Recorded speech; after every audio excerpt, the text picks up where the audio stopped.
Welcome to this 2-minute PMP exam tip, sponsored by the Project Management Prepcast at PMPrepcast.com.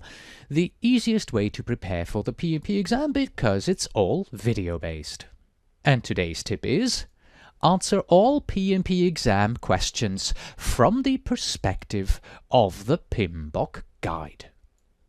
The PMP certification examination is a computer-based exam that is offered at testing centers around the world, and the exam is based on much of the information and concepts that you can find in a guide to the project management body of knowledge, better known as the PMBOK guide.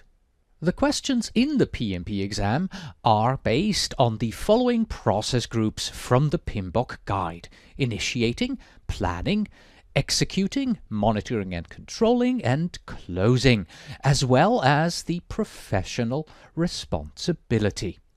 So, expect questions like: which process is applied to break down a project into smaller, more manageable elements? Or which tools and techniques are part of risk management planning?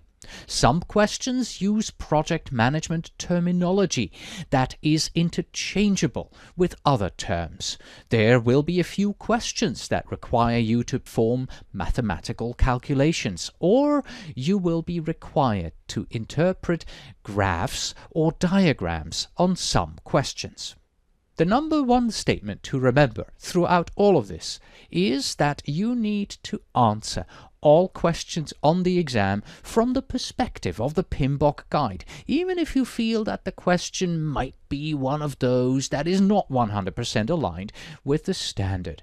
Asking yourself, what would the PMBOK guide do, is a good place to start.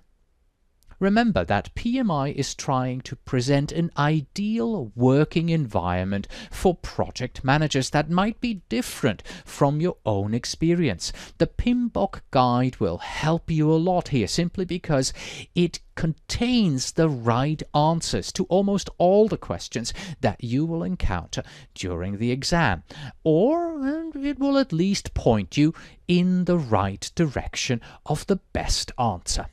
So, if you really want to be prepared for your exam, then read your PMBOK guide several times and understand the concepts that it contains. And that's it for this tip. Don't forget, if you want more tips like this one, then stop by at pmprepcast.com/tips.